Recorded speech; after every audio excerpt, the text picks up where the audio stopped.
Assalamualaikum. Dalam sekitar setengah jam ke depan, kita akan bahas perulangan Python. Untuk dapat memahami materi perulangan dalam Python, sebaiknya dipahami lebih dulu bagaimana perulangan dalam diagram alir. Juga bagaimana memeriksanya dengan Raptor. Dan nanti yang akan kita pakai sebagai bahan untuk diulang adalah list. Jadi 3 materi ini sebaiknya dikuasai lebih dulu sebelum kita melanjutkan pembahasan mengenai perulangan dalam Python. Perulangan adalah serangkaian bentuk kegiatan mengulang pernyataan atau perintah selama kondisi tertentu dipenuhi atau sampai dengan batas yang ditentukan. Misalnya, mencetak kalimat hello world sebanyak 5 kali di layar. Jadi sebenarnya di sini diulang 4 kali. Pertama ditulis hello world, kemudian diulang 4 kali. Mencetak bilangan dari 1 sampai dengan 10. Itu ada perulangannya. Perulangannya yaitu mencetak bilangan. Dan bilangannya naik 1 dari perulangan sebelumnya. Jadi di situ ada 2 pernyataan yang diulang. Beda dengan yang pertama. Kalau yang pertama ini kan hanya perintah untuk mencetak. Jadi 1 perintah saja. Sedangkan yang kedua ini ada 2 perintah atau 2 pernyataan. Mencetak 10 bilangan prima yang pertama. Nah, kalau ini malah lebih dari 2 pernyataan karena ada perhitungan untuk menentukan apakah satu bilangan itu termasuk bilangan prima atau bukan. Hal yang harus diperhatikan dalam perulangan yaitu ada sekumpulan pernyataan atau perintah yang perlu dilakukan berulang-ulang. Sekumpulan pernyataan itu selanjutnya disebut dengan bodi pernyataan perulangan. Ya, ini sebenarnya bisa sekumpulan, bisa sebuah. Jadi sebuah pernyataan pun sudah termasuk di sini. Kemudian yang diperhatikan lagi adalah proses menjalankan bodi pernyataan perulangan disebut dengan iterasi. Jadi 1 kali menjalankan yang diulang itu secara keseluruhan disebut dengan iterasi.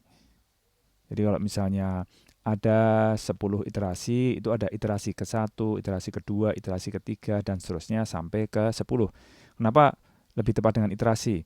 Karena kalau dengan kata perulangan, itu berarti kan mengulang. Nah, bagaimana kalau hanya terjadi 1 iterasi? Sebenarnya kan tidak terjadi perulangan. Tapi di dalam pemrograman itu termasuk pernyataan berulang. Jadi supaya istilahnya tepat digunakan istilah iterasi. Atau ada juga yang menyebut dengan putaran. Setiap iterasi akan ada pengecekan kondisi perulangan. Jika pengecekan kondisi mengulang bernilai benar, ini ya, kondisi mengulang benar, maka bodi pernyataan perulangan akan dijalankan. Atau jika pengecekan kondisi berhenti bernilai benar. Ini kebalikannya ya. Kalau tadi kondisi mengulang, sekarang yang kondisi berhenti yang benar. Tentu saja bodi pernyataan perulangan akan dihentikan. Ini 2 kondisi yang sebenarnya sama. Yang atas sama yang bawah karena atau. Secara logika ini sama.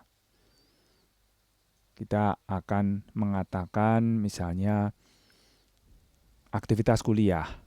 Itu bisa dilihat dari sudut pandang ketika masih kuliah. Tapi bisa juga dari sudut pandang kapan berhenti kuliah. Contoh pernyataannya seperti ini. Dari sisi masih kuliah. Selama saya belum lulus, saya akan kuliah. Itu kan sebenarnya sama saja dengan saya akan kuliah sampai lulus. Sebuah perulangan dalam algoritma harus dijamin berhenti. Ya, ini termasuk salah satu syarat algoritma.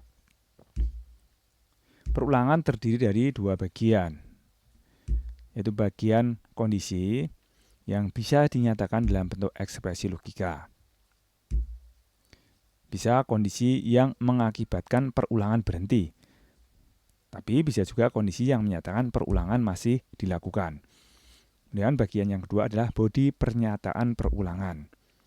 Pernyataan-pernyataan yang akan diulang, itulah bodi pernyataan perulangan. Iterasi dilakukan jika kondisi berhenti belum tercapai, ya otomatis ya.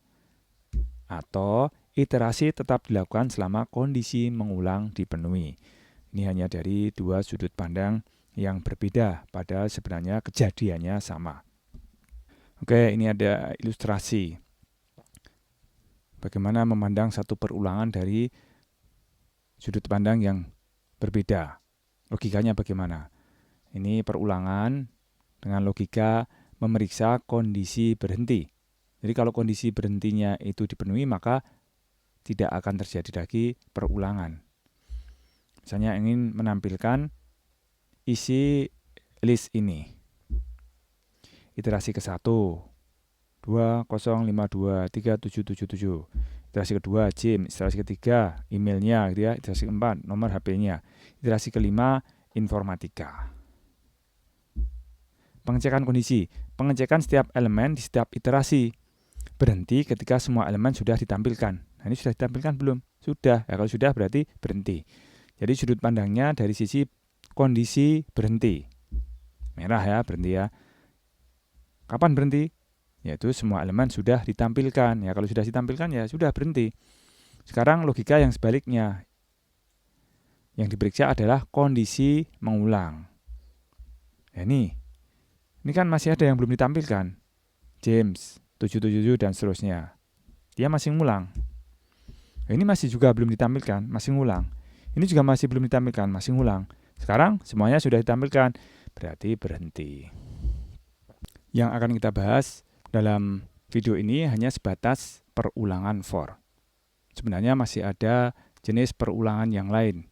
Ini perlu tahu saja ya, tapi tidak harus dipelajari sekarang, yaitu perulangan while. Tapi belum kita pelajari sekarang. Nah, perulangan for sendiri itu bisa dibagi menjadi dua macam. Yang pertama, ini yang kiri ya. Yang kedua, yang kanan. Yaitu perulangan untuk setiap elemen list. Kemudian, yang kedua adalah perulangan dalam interval nilai tertentu. Jenis perulangan yang berlaku untuk setiap elemen list, ini akan mengulang bodi pernyataan otomatis ya sesuai dengan penyebutannya untuk setiap nilai elemen dalam list. Formatnya seperti ini. For element in nama list. Baru diikuti dengan blok pernyataan perulangan. Body of for. Ini ditelusuri naik ya, mulai dari indeks ke-0, ke-1, ke-2, dan seterusnya. Sedangkan perulangan dalam interval nilai tertentu akan mengulangi bodi pernyataan dalam batas interval yang ditentukan. Formatnya seperti ini.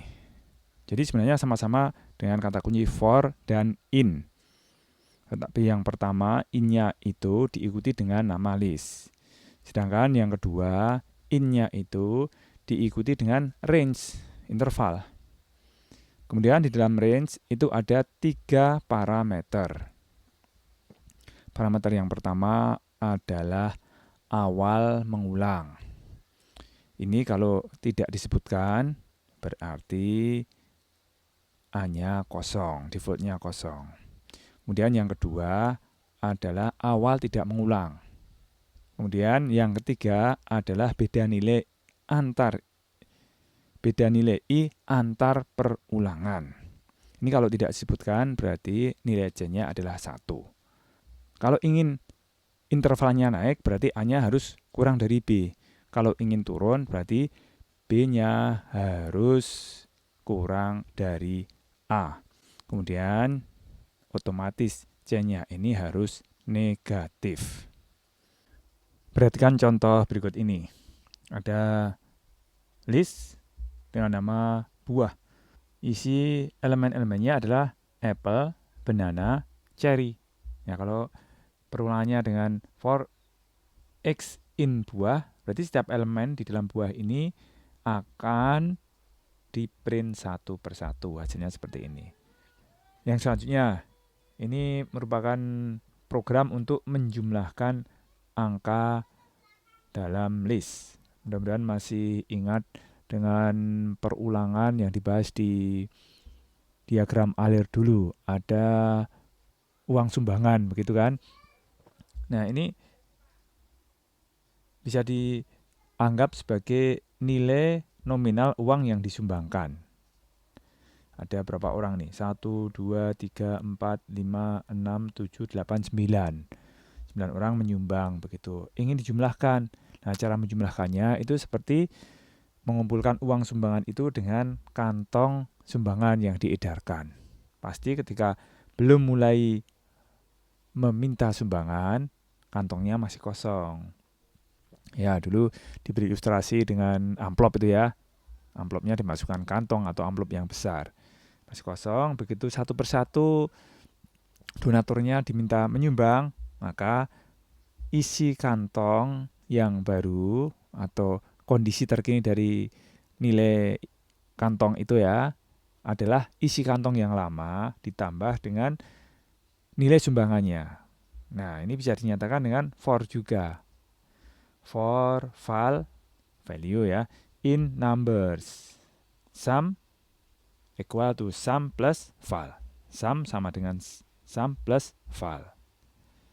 Nanti setiap iterasi akan dilakukan update terhadap nilai sum. Mulai dari sebelumnya 0, kemudian ditambah dengan 6. 6 ditambah dengan 5 jadi 11, nanti 11 ditambah dengan 3 jadi 14. 14 nanti akan ditambah dengan 8, 22, dan seterusnya sampai semua elemen dijumlahkan. Contoh selanjutnya, ini melibatkan list yang tidak lain adalah kata-kata atau string. String itu sebenarnya kan list, tapi elemen-elemennya adalah karakter. Jadi kalau ada list isinya itu banana seperti ini, kemudian setiap X di dalam banana ini akan di-print, ya jadinya akan dicetak karakter demi karakter penyusun banana. Contoh berikutnya adalah perulangan tapi menggunakan range atau interval. Contohnya ini. For X in range 6. Jadi X-nya dalam jangkauan 6. Kalau seperti ini berarti 6 ini sudah bukan yang diulang, alias yang diulang hanya dari 0 sampai 5. Ingat, indeksnya mulai dari 0. Sehingga yang dicetak X0, X sama dengan 1, X sama dengan 2, dan seterusnya. Kalau dipakai tiga-tiganya, ini contohnya ya, ini ABC dalam format tadi. Jadi A-nya ini, 11 ini adalah mulainya. Kemudian B-nya 30, ini adalah awal tidak mengulangnya. Sehingga yang terakhir kalau diikutkan X-nya adalah 29. Tapi tergantung dari bedanya ini, C-nya kan 3. Nah, nanti tergantung. Belum tentu yang terakhir adalah 29. Kenapa? Karena belum tentu 29 itu berasal dari 3 ditambah 3 ditambah 3 dan seterusnya, dan ditambah awalnya 11. Kita mulai saja dari awal, dari 11.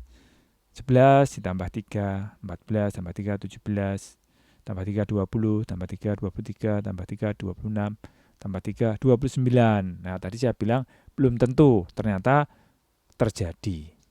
Jadi 29 merupakan batas akhirnya, tapi tidak mesti seperti itu. Contohnya lagi, misalnya 3-nya ini diganti 10. Ya, nanti yang tercetak hanya 11 dan 21, bukan 29.